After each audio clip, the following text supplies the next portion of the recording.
All right, well, let's get started. It's a couple minutes after 11. Welcome to, I'm not really sure what number virtual meetup this is, but we've had quite a few. Last time we talked about discrimination in small business lending, and we're following that up with problem solution, designing inclusive products and programs.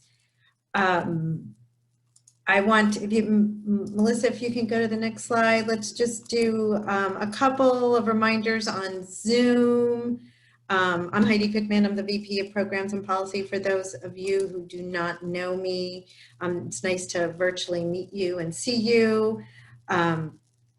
Next slide, please. Just a real quick Zoom reminder that the chat box is, if you take your cursor to the bottom of your screen, you might need to press the more button with the three little dots, but there's a little cartoonish bubble that you can type things into chat.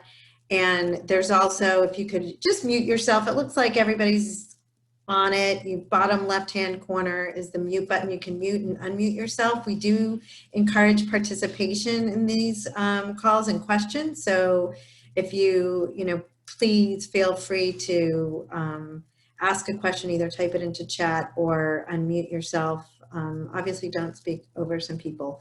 We are recording this and we'll send out the recording so you can share it with colleagues. We don't really have any slides to share. They're just the kind of intro slides, but we'll send a follow-up information with the all the resources. Next slide, please. Just for those of you who don't know who Cameo is, we're the statewide network of organizations like you, entrepreneurial training programs, microlenders, people providing small business services. We are statewide all the way from San Diego, all the way up to Wairika and inland. And we do capacity building. We do advocacy on behalf of small businesses. We also play a convening role, which is kind of like what we're doing here. And we also, our website is a great source of information for all things small business and micro business. Lots of great reports and things like that. A couple of things, resources on our website. We have a whole page dedicated to Corona resources for businesses that you could share with your clients. Want to let you know about a couple of convenings. Most relevant to this group is the next one on September 24th. We're going to be talking about women's entrepreneurship. I don't know if people have seen the recent news reports that about 4.5 million women are expected to not make it back into the workforce. Either they were laid off, maybe they don't have childcare. And what does that mean for entrepreneurship and your potentially new clients and also your existing clients and what they need? We also do this around the state. We're having an Inland Empire meeting on September 3rd, as well as a Central Coast regional meeting on September 15th. This group is meeting monthly. These other groups are meeting on an ad hoc basis. I also wanted to point out one of our capacity building programs, which is our Microlending Essentials program. Our Microlending Essentials program is going on right now. It meets Tuesday. It teaches you how to underwrite a credit memo for a microlender, as a microlender. Or if you are a loan packager, you could also take the course to help to better understand how to prepare your clients to get loans. It's really popular. It has sold out time and time again. We have gone virtual. As I said, there's a cohort going on right now. We are taking interest. I know some of you on the call are very interested in the microlending. I've been sending your staff to this course. Susan Brown's taught it. She gets rave reviews. It's interactive. You do the work and you really learn how to do it. So it's a great resource. With that, I think I'm going to close with the Cameo updates unless anybody has any questions. And I am going to hand it over to one of our newest members, of our steering committee, Xiomara Pena from Small Business Majority. Xiomara? Hi, good morning, everyone. And thank you so much, Heidi, for that great overview on the wonderful programs Cameo leads. My name is Xiomara Pena. I am the California Program Director and one of the newest Entrepreneurship Advantage Steering Committee members. So it is my pleasure to be with you all today to share a little bit more about the Entrepreneurship Advantage Collaborative. Next slide. So before we go ahead and launch into our introductions, I do see we have a good number of folks, 46 folks joining us today. So it'd be great if we can use the chat feature to share your name, the organization that you're with, and your role. That way we can get to know a little bit about each other, who we are in the room, so that as the conversation continues, we can continue thinking about ways that we can connect. One of the missions and goals of the Entrepreneurship Advantage Collaborative is to support different groups and create really an ecosystem that is connected and supported, because as organizations working in the Los Angeles region, the better connected we are, the more we're able to connect our clients, business owners, and resource seekers to the right resource. And so if you're new to the collaborative and this is your first virtual meetup, welcome. I see a lot of familiar groups here in the chat box. PACE, the Pacific Asian Consortium in Employment, which also operates a couple of business source centers. We have Juan Carlos with California Southern FDC State Guarantee Loan Program through iBank. We also have folks with Guided Business Plan. Thank you for joining us. The Women's Business Center, West Center Programs Director. And so, wow, what a great group of different leaders we have joining us today. Next slide, please. So as mentioned, the purpose of the Entrepreneurship Advantage really is to create economic opportunity for entrepreneurs and small businesses in LA County by connecting human, technical, and capital resources through regional collaboration. Through these virtual meetups, just like the business owners that we're all serving, we've also had to pivot and host our engagements now in a virtual setting. And so we're looking to really bring members together to discuss best practices, those strategies that we all can learn from each other on, to improve our services, to improve our programs, discussing spaces around challenges, right? How are we pivoting? What are our business owners experiencing in the gaps? I think last month's conversation around, blatant discrimination in the federal relief program and access points, especially for entrepreneurs of color and women business owners, continues to highlight the gaps that exist for many of the community members that we're all working to support. And so as a group, as a collective, when we're able to share those opportunities, best practices, and the challenges that we're all facing in light of the COVID-19 pandemic and the impact that it has had on small businesses in particular, I think that ultimately helps to strengthen us. And I do want to just take this moment to give a quick shout out to all of the Entrepreneurship Advantage Steering Committee members for all of their significant work in continuing these events, these virtual meetups, and continuing to move us in a direction to where we can still stay connected despite the pandemic. And in particular, want to shout out our newest chair and co-chair, Anna Marie Cruz, as well as Emma Kloppen. I'm sorry, let me make sure I get this name right. I always tend to get the name wrong. Emma Kloppenberg over at LISC. And if everyone could just please wave if you are currently part of the Entrepreneurship Advantage Steering Committee or the Greater Collaborative. That is always great to know. I know we see a lot of faces in the room, and so it's always good to know who all we can connect with afterwards, shall we need additional ways to plug in. Next slide, please. So as mentioned, one of the things that was, Heidi touched on this already, and last month's conversation really revolved around blatant discrimination that we saw. And I think, if anything, this pandemic is really laying bare what we already knew existed at a systemic level in terms of disproportionate access points for entrepreneurs of color. One of the big reports and the number that a lot of folks have been focused on was a report by the National Bureau of Economic Research, coordinated by Robert Fairley, which showcased that the number of Black businesses lost between February and April was almost twice that of the rate of the national business loss. I think it was something around 40%. Latino-owned businesses also declined about 32% compared to the national average of 22%, and Asian businesses declined by 26%.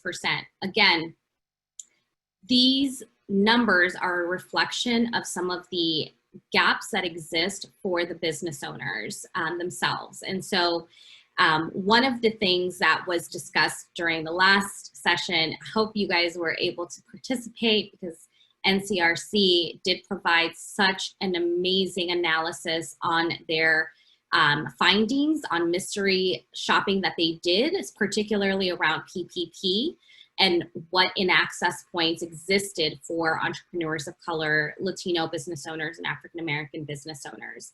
So we talked about, the discrimination in small business lending, the role in the decline of small businesses by discouraging really access to financial products such as the PPP program, where we're still analyzing really what the full impacts were there, and hopefully more information can be shared around communities that were able to access and communities that were not able to access funds through that federal relief program.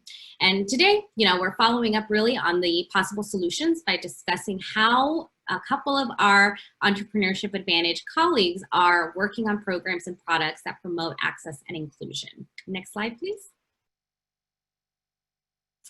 So on our agenda today, we are going to be, I'm sorry, can you go back?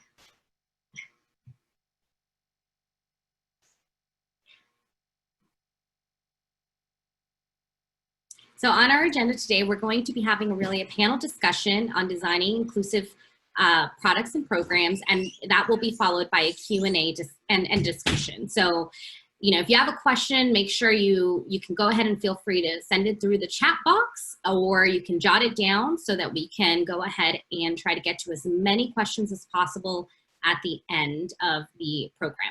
Next slide, please. So with that, it is my distinct pleasure now to introduce our panelists. First up, we have Elaine Rodriguez, who is a dear friend, and Elaine is a program manager over at Bixel Exchange Small Business Development Center at the LA Area Chamber of Commerce. It is the Bixel Exchange SBDC has been focused on an impact-driven, no-cost, no equity, long-term, full-service center that specializes in tech, procurement, and disaster relief. And Lane is a serial DACA entrepreneur with 13 years of experience in tech, procurement, and small business in the small business space. Next, we have Mercedes Tandre, who is the executive director of OmniWorks Economic Development. In her current role, she oversees program design and management for partner organizations delivering business and emotional intelligence training focused on women, minority, veteran, LGBTQ, and formerly incarcerated entrepreneurs. We are also joined by Daniel Fernandez, who leads the USC Credit Union in the launch of their community expansion project. The initiative looks to meet the needs of community members that live and work in the area around USC, with an emphasis on East and South LA. And Daniel also serves as the president of the USCU Community Foundation. And this conversation, without any introduction, I'll turn it over to Heidi, who will be moderating this part of today's discussion. Help if I unmute. Thank you so much, Zio. And we're excited to be here and talk with all of you about these programs. I'm going to ask the panelists, and we'll start with Mercedes, to briefly describe the program that you're doing for who is your target audience, and how did you identify the need for your program? What was its origin? Well, as Theo said, our focus is on women and minority POC entrepreneurs, as well as veterans, LGBTQ, and formerly incarcerated. We're a relatively young company. We only launched about 3.5 years ago. And before we launched OmniWorks, we did a pretty exhaustive search for what was available in the community. And initially we had the notion of we'll have a location and, people will come to us. And then we realized very quickly that that was part of the problem. We found out that, the vast majority of people from East LA have never been outside of East LA. Transportation, as we all know, is such a huge issue in Los Angeles.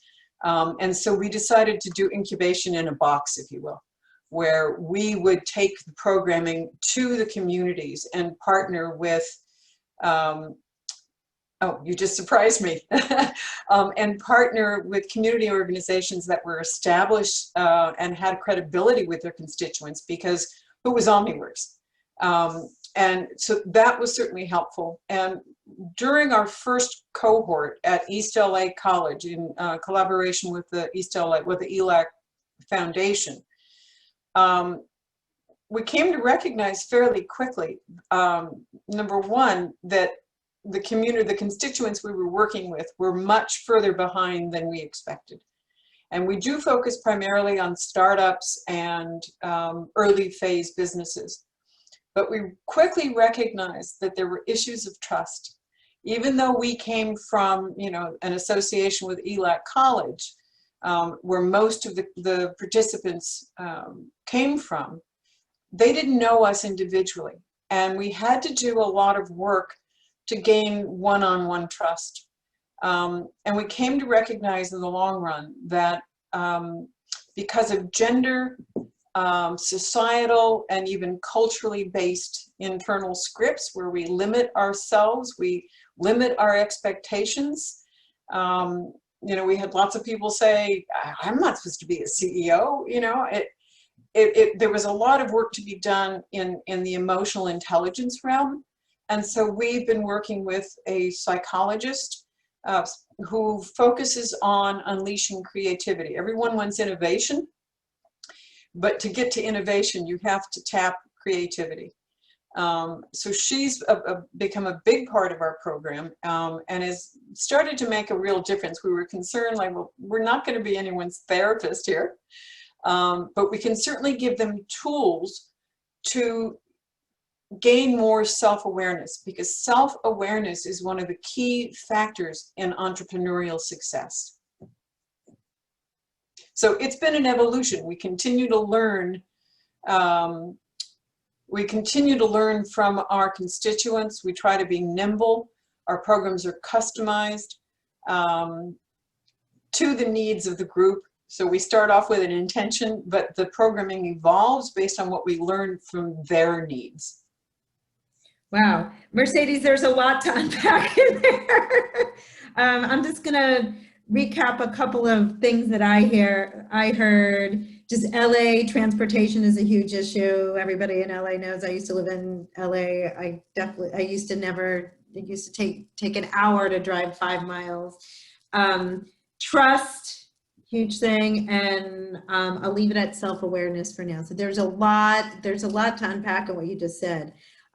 Daniel, you want to describe your program and your target audience and how you identify the needs? And if anything that Mercedes says resonates with you? Yeah, part of me wishes I could just copy and paste a lot of what Mercedes just said and put it into my statement. But I mean, as a credit union, wow, you can get your whole face in front of you. Sorry in advance to everyone. when you get a credit union that wants to do community development, obviously the financial services are more on the traditional side. And so from a previous life, working at an organization that really understood micro capital and the entrepreneur and had economic mobility at the core of everything that it did, with the opportunity to have a credit union willingly say, we are in the heart of South Los Angeles and we have constituents in East LA, and we are one of 3 financial institutions within a 5.5-mile radius of the university. That's 2 credit unions, one community bank. Everything else within that 5.5-mile radius is either a title loan company, a personal loan institution,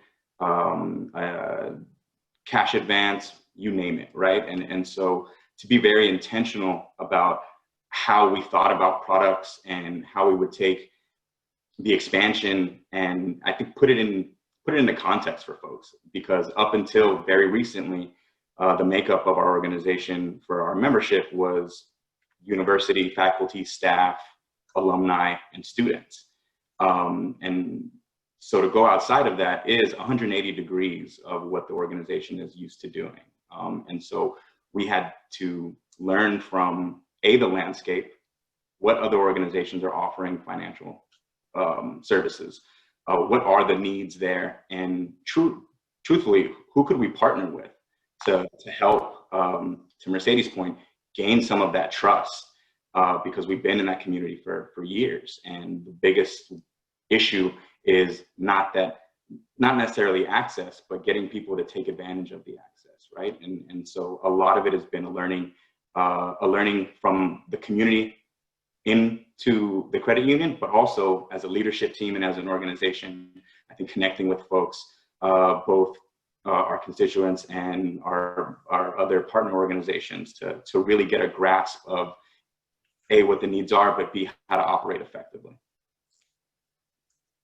Great, thank you. There's that word partnership again, and I think we'll probably hear that throughout. Elaine, it's your turn. Thanks, Heidi.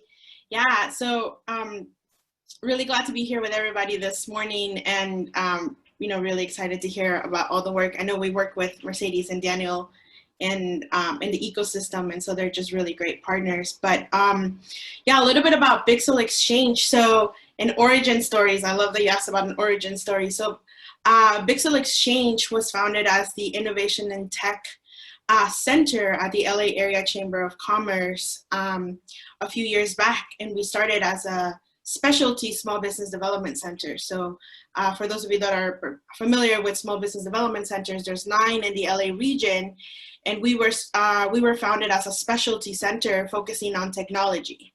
And so we, for the last 5 years, have worked as an incubator through the Small Business Development Center work, focusing on underrepresented and really underestimated founders in LA that are creating technology. And we really define technology in a very broad term, right? Because we deal with everything from e-commerce companies all the way up to, your virtual reality, artificial intelligence, blockchain, right? And we see a lot of different companies in between. And then there's also a lot of companies that just have a really heavy note of technology added to their business model, right? So we work with predominantly underrepresented founders. So in our tech portfolio, we have about 500 companies, and about half of them are underrepresented, right? We see a mixture of our Asian founders, or Latinx founders, or Black and African American founders. And at Bixel Exchange, we really, we fundamentally believe that talent is equally distributed, but opportunity is not. And we are in the business of connecting talent to opportunity, and we do that through, our workforce development. That we also have another program, the LA Tech Talent Pipeline, that focuses on placing underrepresented students into tech career pathways. And so those 2 programs under Bixel Exchange really target the different demographics that we see in LA. And similar to what Mercedes was saying, we're a small and mighty team that pre-COVID, we were actually traveling across LA, and we were actually a virtual team. So we have a team of 42 advisors, and they were all virtual advisors, right? They were tackling and working with founders wherever they were at co-working spaces, at coffee shops, at restaurants, at parks, right? You name it, that's where they were at. Our different founders spread everywhere from, you know, the east side to the valley to the west side. And so on any given day pre-COVID, you'd find us spread across LA, where I would be, you know, on the west side doing an event where, you know, one of us would be on the east side doing another event. And so we really focus on making sure that we brought resources to where the community is at, whether it was the students, whether it was the founders, and really understanding that LA, being such a vast place, needs to have more resources available to them, focusing on making sure that everything is, that we tackle other things aside from what I call like the hard skills, and really the soft skills, right? Understanding that while tech doesn't look like us, and while I myself don't have any technical skills, I am a woman in tech. I am an undocumented brown woman in tech. And so just showcasing that those are, you know, that these are the faces that are in technology, and that we can be those faces in technology and not have those cultural barriers of saying, you know, what does a woman in tech look like, right? And do I have to live in San Francisco, or do I have to live in New York, or do I have to live in a bubble, right? Like, you don't, right? You can create products, you can create and design programs that serve the community. And I think one of the most impactful things is just seeing that all of our founders are solving real problems in their communities, for their families, you know, while being underrepresented. And so we just are really helping them by giving them the resources and the access to the networks that they might not otherwise have access to.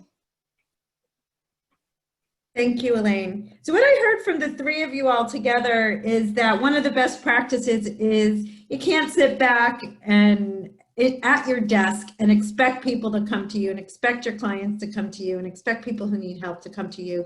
You have to go to them, and you have to be out there, and you have to really be in the community, not only to establish trust with other partners, but you have to meet people where they are. So that it was really the other thing that struck me, Elaine, about what you said was, you know, talent is ubiquitous, but opportunity is not. That really struck with me. Let's go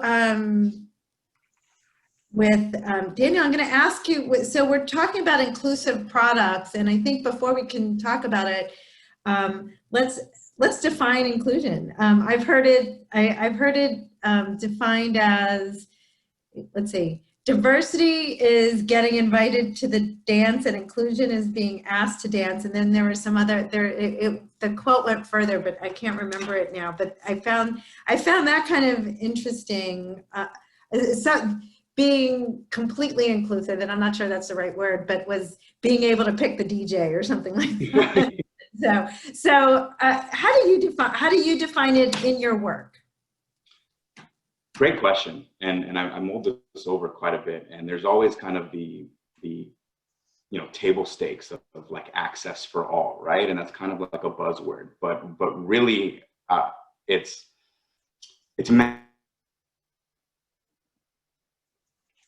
maximizing the potential once we bring a step beyond, and I think connecting and providing tools rather for folks to really get to a point to where they can maximize the opportunities in front of them. So it's everything from, I mean, from a banking standpoint, it's equitable access to everything from our, you know, depository services to lending, but also the education that supplements all of that, right? And so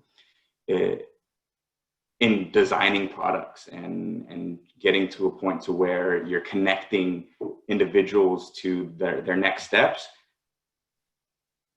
asking the right questions, right? To ensure that you're getting the right results, right? And so for us, in pooling all of the minds to get the answers to the questions on how to move forward from a product design standpoint, it was ensuring that the voices were from said communities. So it's really, I hate to make a trite statement and say that it's really just overall access, but it's like very intentional access, right? And in making sure that I think everyone involved has a say. Thanks, Daniel. What about you, Mercedes? Kind of a short answer. There's 3 words that we use internally. One is empathy, another is belonging, and the third is listening. You can invite people, you know, if you're intentional about diversity, but if you don't create an environment in which they feel they feel safe and a sense of belonging, like they have a right to be there, it's going to be really hard to get them to trust you. I mean, there comes that word again. And the other thing is a lot of listening. As I said, that we try to constant iteration of our programming as we learn from the constituents of what they need. We didn't get to do it, but we had one group that said, you know, yeah, they would love some yoga. They would love to have, you know, just some physical relief. And so it's listening to what they need. We can't come in as experts. I may know about a financial statement and a P&L and a cost out and, you know, using life plan or growth. Yeah, we know that stuff, but that's all we know. You know, we have to take time to get to know these individuals. And I think that's when you create a real sense of inclusion. Yeah, I'll second the yoga. I know I need to do my yoga to untweak my back after sitting in my not so ergonomic home office. And Elena, you'll go first next time, I promise. It's okay. Thanks, Heidi. Yeah, I think when I think about inclusion, I think about the way that we not only the way that we think about our programming and the way that our you know, that we do our work, but I think about the way that we hire our talent, right? So within our team, our talent comes from different walks of life. They have different levels of education. You know, some have masters, some don't have a college degree, right? And that's important because, again, those are the people that we're trying to serve, right? The people that are trying to get a college degree, or the entrepreneurs who are looking to make it, right? And maybe school isn't necessarily where they find themselves. And then I think about all the talent that we surround ourselves with. So all of our advisors, they have different walks of life. They've made it to their companies in different ways. They've had to come different challenges from, you know, their ethnicity, their race, their background, right? In technology, that is something that we see very often of, you know, founders of color just don't get funded in the same way. They just don't even have access to those warm introductions that you need for your first check. We don't come from, you know, my uncle doesn't have $200,000. My dad doesn't have $1 million for my first venture. So we think through a lot of those things, and a lot of our founders have a day job and a night hustle that they're hoping to turn into their day hustle.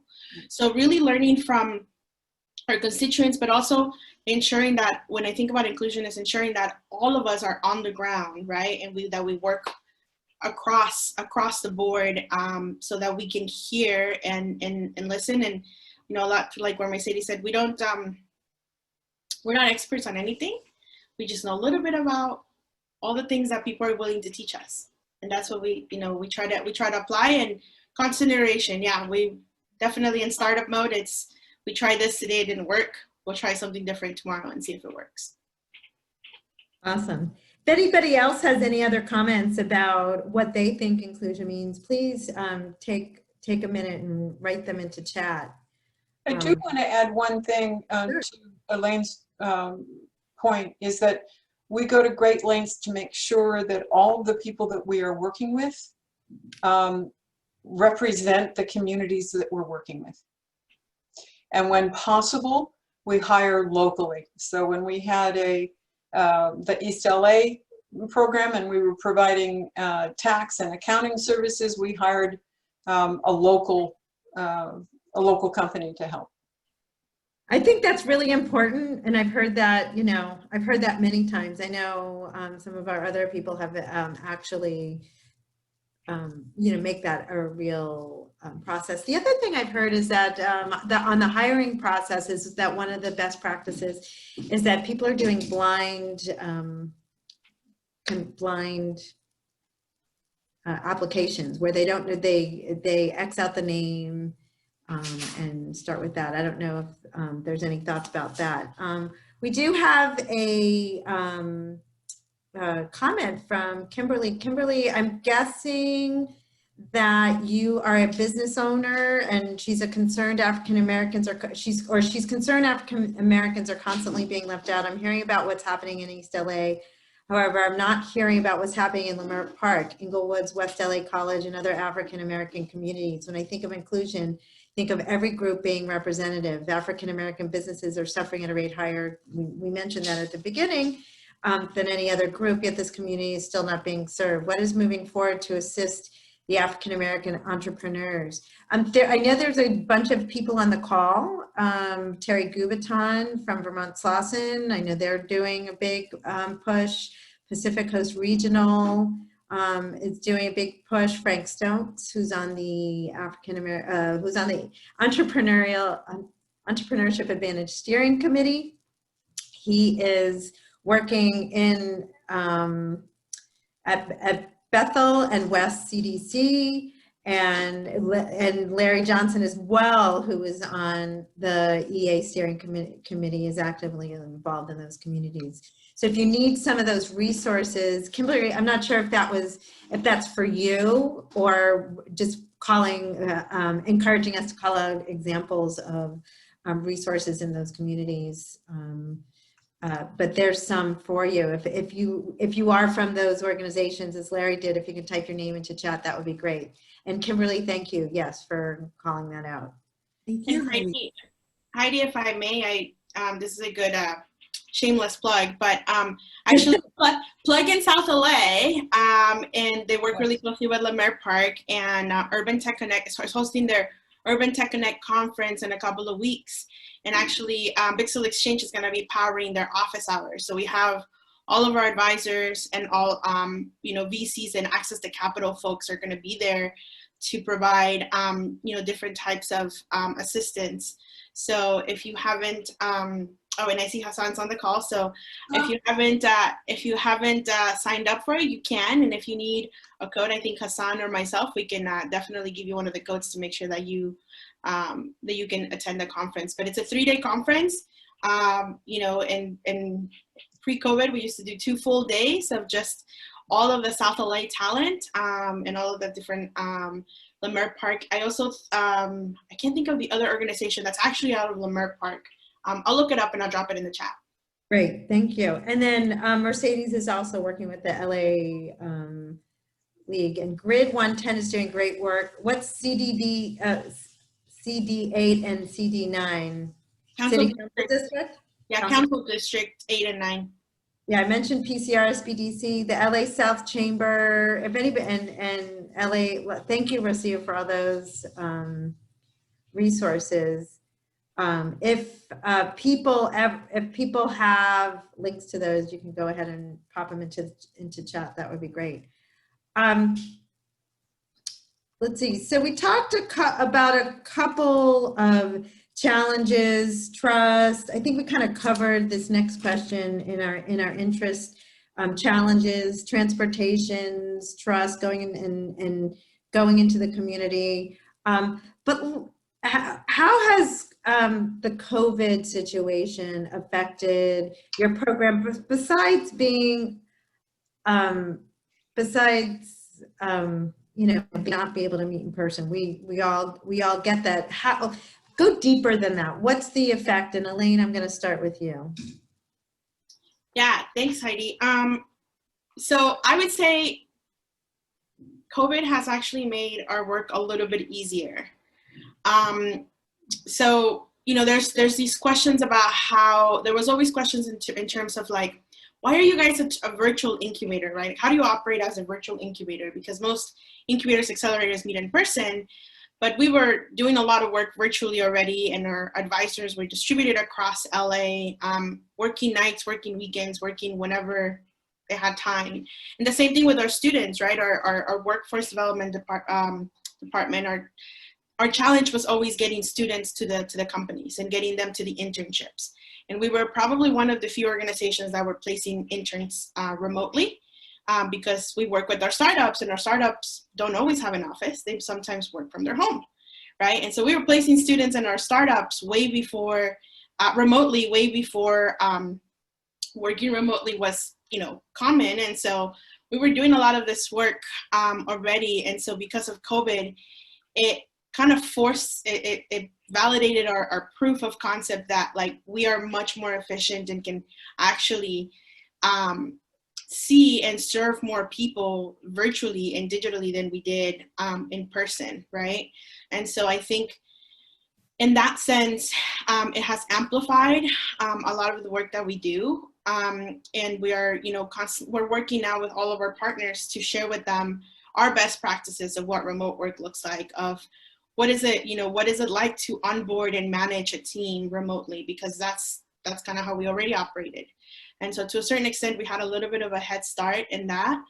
And COVID just has allowed us to continue to ramp up. And COVID, the one thing that did happen is our center had to pivot because of COVID. So while we were predominantly working with tech companies and a little bit of procurement companies, we actually had to open up our doors and help everybody in disaster relief. So we onboarded an entire team and scaled out our program to be able to serve traditional businesses as well through disaster relief. So in a span of about 2 weeks, we were able to serve, close to like 300 to 400 clients. And, now 5 months in, we're at 12 times of what we were last year. And so, the power of technology, the power of scalability, and knowing that our programs are built for scale, or we're always designed for scale, has really been helpful. So, I mean, other than being really busy, I think, and at home, obviously, right? Working in our pajamas is really not that bad. So that's interesting. Okay, so and your clients are focused on tech. I can't believe that you're doing 12 times is what you did last year. And that was one of my, I think you answered it. One of my questions is you did help with some of the access to capital pieces and things like that in South, and yeah. And how successful were your clients? Yeah, so we're still recollecting a lot of the milestones and seeing where our clients are landing, but we have seen really great success. I think the advantage of having tech advisors was that they all jump on board and said, how can we help? How can we design systems for you? This is what they do, right? So a lot of them already had worked and have run companies remotely. So for that particular reason, we had seen everybody kind of jump on board, and it was all hands on deck trying to, get these resources out. And so, yeah, our portfolio we still have our portfolio of tech companies, and our tech companies are actually scaling and growing faster than ever, because this is what they're built for. And then our small businesses, we're starting to see the commingling of the traditional businesses and the tech businesses, learning pivot models, learning pivot strategies and new business models to adapt is really, has been really successful. And so we're excited to see what else we can do to really merge those two worlds, so that the traditional brick and mortar businesses that we're serving now can learn from the tech companies of, how to adapt and how to move quickly and try things, and kind of just, get out of their head to just try and experiment, so that they can scale and continue to, survive and grow eventually. Great. Thank you. And I'm going to ask Mercedes to answer the question. Are you seeing the same thing, like with the technology? Are you serving a different, it sounds like you probably are serving a different population, that is not very tech savvy, and that maybe some of this has been a little bit difficult. That's true. I mean, while all of our programs previously were place-based, And so there are some, obviously some real differences in now communicating via Zoom, but it's been very productive. I think we have, because you don't have to worry about people's schedules, there's no travel time, etc. It does make us more efficient. I think retention is a little bit of a challenge, because people get all excited and they're in, you start with 80 people and then there's 60 and then there's 40. And so people tend to say, oh, this is more than I expected. And part of that is natural because ours is it's a 12 to 18 month program. So it's pretty demanding. And people just say, yeah, can't devote that much time. We have built a platform though that is now invites entrepreneurs from all over the country. So I think that is going to be, we're going to see the numbers grow. That's very new for us. But the other thing is that in the program that we just launched last night for South LA, which is a Spanish-speaking program for Indigenous migrant female artisans, we're hitting the digital divide. We're finding people that only have a cell phone, and doing Zoom on a cell phone is not that satisfying for them and hard to communicate. To send them materials for printing. Not everybody has a printer. So there are digital divide issues, but the funder of this particular program, when we reviewed it this morning, is interested in getting a hotspot for people who are in this group. So finding those kinds of innovations from partners, to help cross the digital divide, I think is really critical. Yeah. I mean, it seems to me like maybe some other pieces you could do too, like mailing them the materials or something. I mean, it's more certainly did that. But if they, they may have an email, they're in a home where there's 4 people using the email, they may not have a printer. So but this is a very specific group of people. Sure. I see partnership with FedEx Kinko of like free printing. Take care. Get your thumb drive down and get it printed.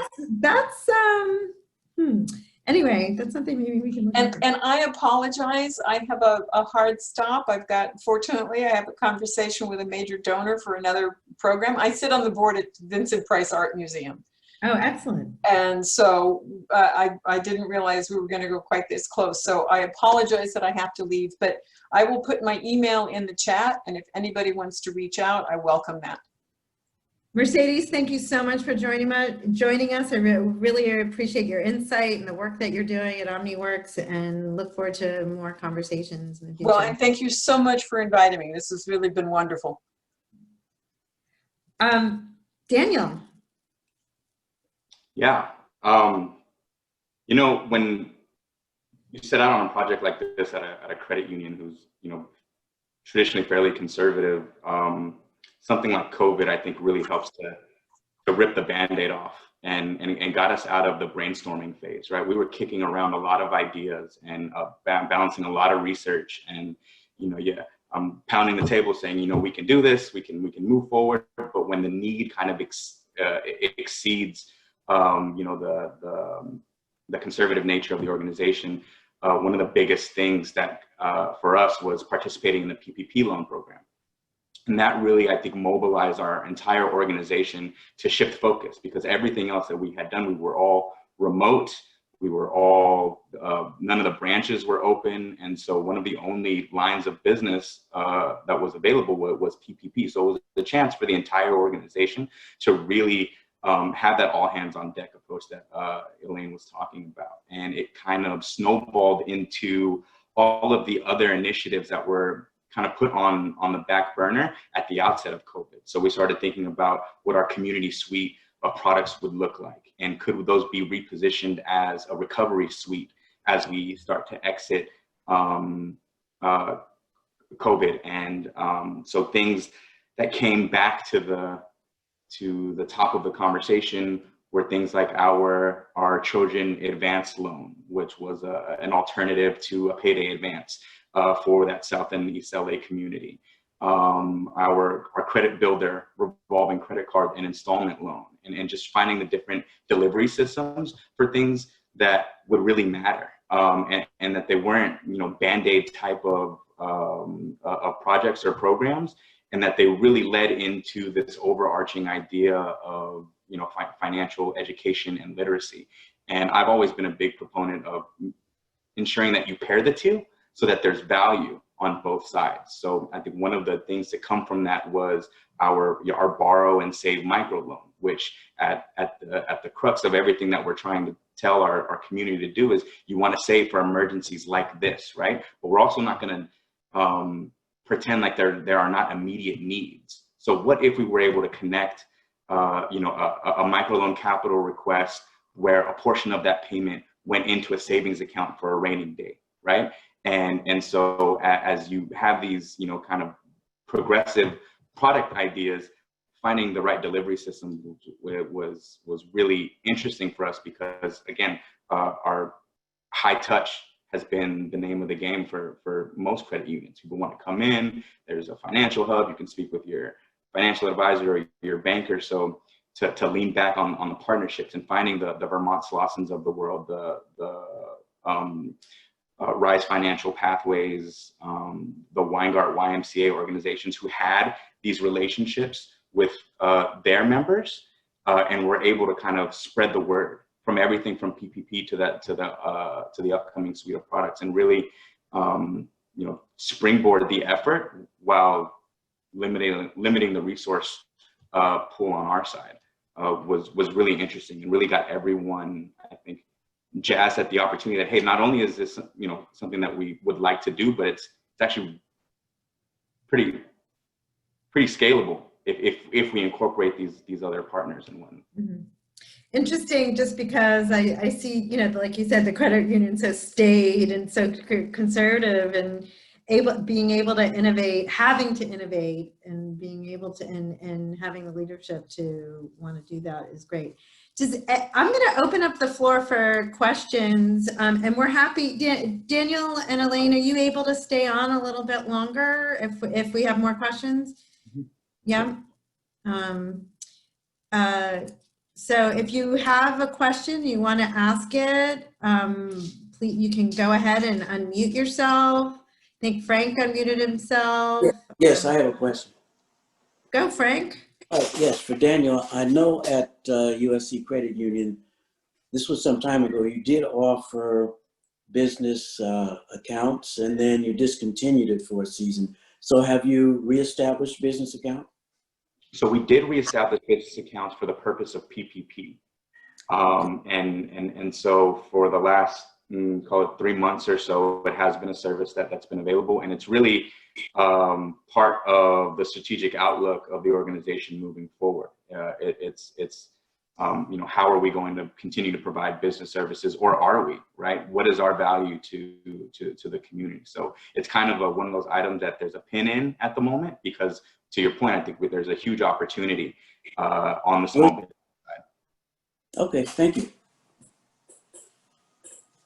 Anybody else have questions for either Elaine or Daniel, or want to comment on how they define inclusion, or some of the products and services that you're offering? I see, Kimberly posted, oh wow, Kimberly, that's a long, but Kimberly, you wanted to unmute yourself and introduce yourself and tell us. Yes, thank you, Heidi. I'm happy to introduce myself. I'm typically not a person that's quiet, and I just want to say hello to a lot of people on the call that I know already. I haven't had the pleasure of meeting you, Heidi. Also to Daniel, we've had some conversations in the past. Hi, Daniel. Fight on. So we do, I'm the director of the Certified Business Enterprise Supplier Training Program, and we do a lot of work in terms of training businesses for the capacity to take on corporate and government contract. And we work with diverse suppliers, and we particularly focus on African-American businesses because they right now are the hardest hit.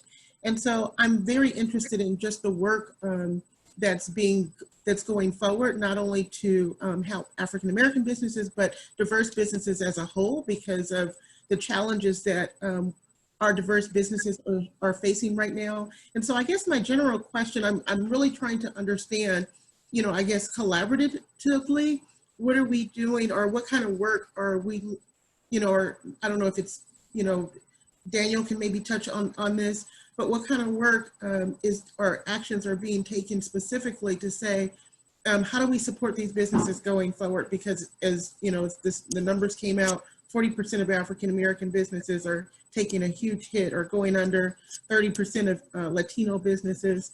And I can tell you as an entrepreneur, also as a professor at USC, this is in the entrepreneurship department, this is very concerning to me. So, you know, I'd like to know, you know, collaboratively, you know, how do we look and what actions do we take? Because, you know, no one organization I recognize can do it. However, collectively, we can make an impact. So Daniel, I know that's a big question. No. I think that's your last statement is the answer, right? It's going to take a village, right? It is definitely a big lift. I think if the PPP program taught us anything as an organization, I think when we were able to look back on the $10 million that we deployed, it was a relatively small average loan size. I mean, we did $10 million at an average loan size of 25,000. When you think about the entire program, it had a ceiling of 10 million. So these were small businesses. I mean, micro businesses even, right?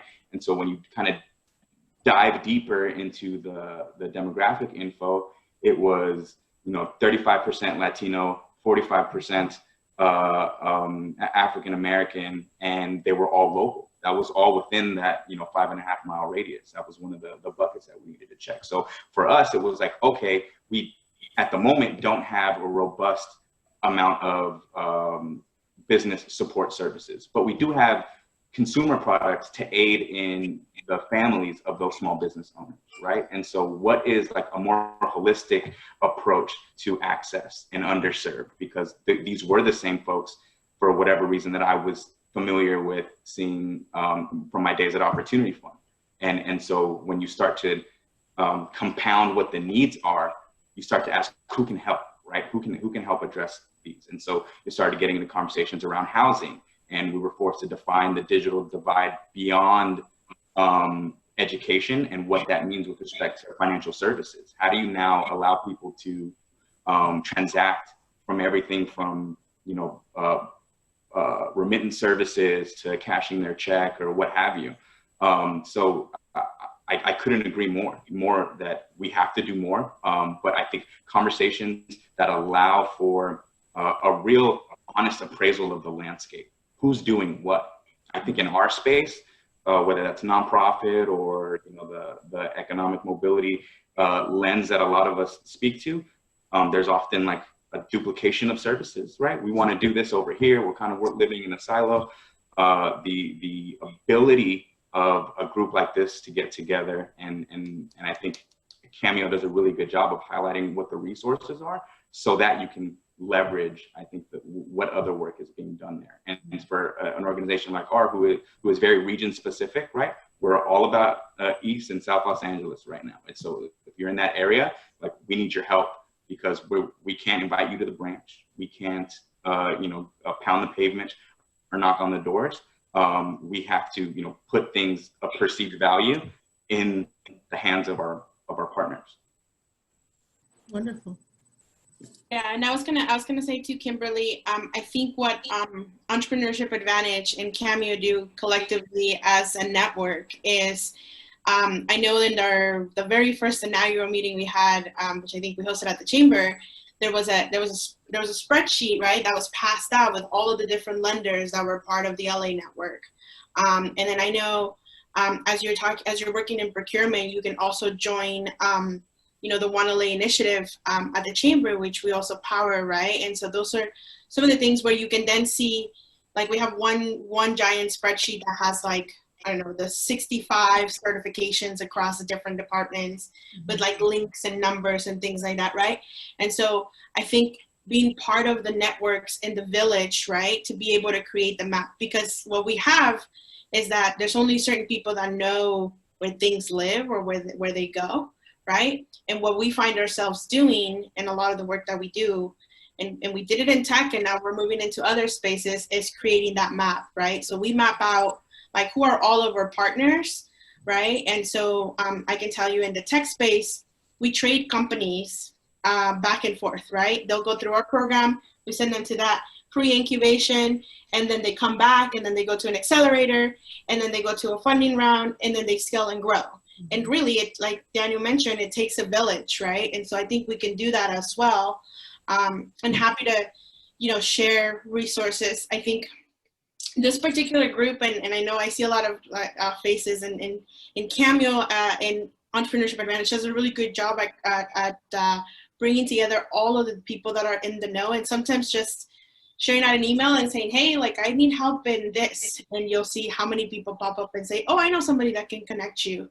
And they're a wealth of information. I know CEO, Carolina, and Anna Marie, they're super well connected, and they just like know everybody in the space too. So LinkedIn with them, because they will always find you someone.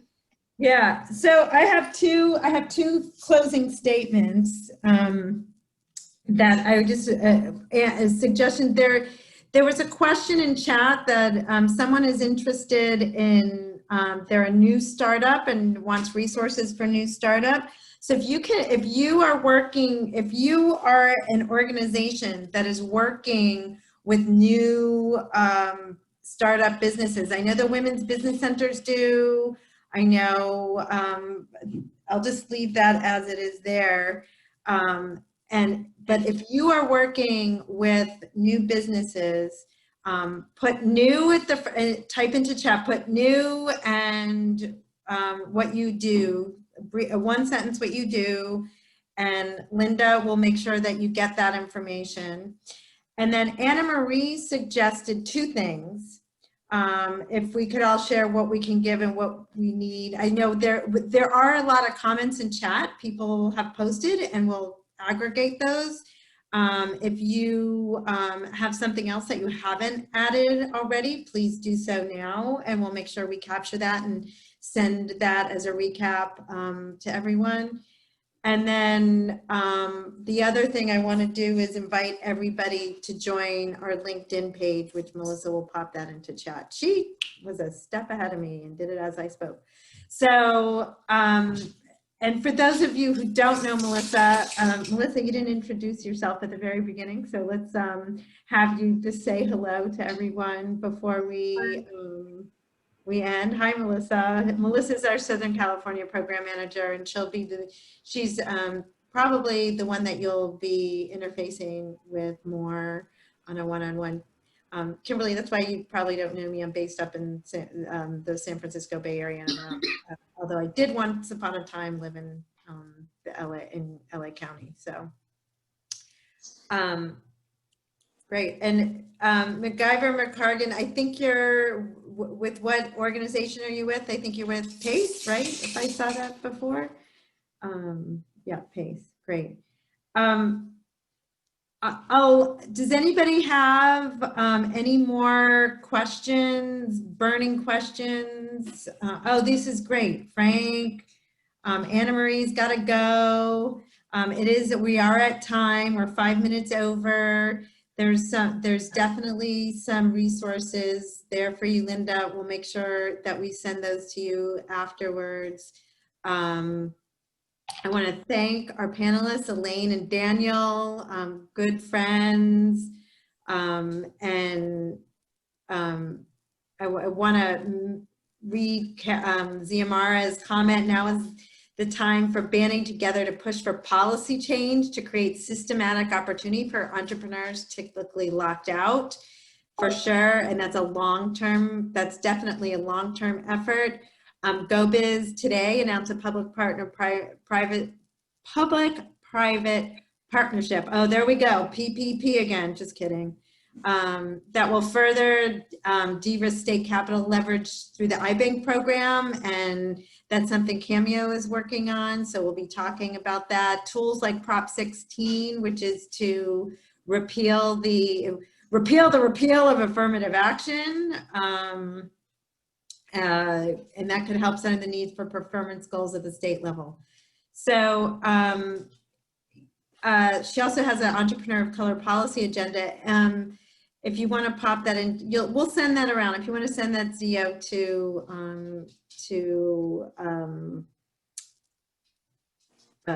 Melissa, we'll make sure people get that and so they can comment. So with that, so many great resources, so many great comments, so many great questions. Elaine and Daniel, thank you so much. So appreciate you both. Thank you, Mercedes, who's not here anymore. Continue to do the great work that you're doing. And everybody have a safe and happy day. Thank you.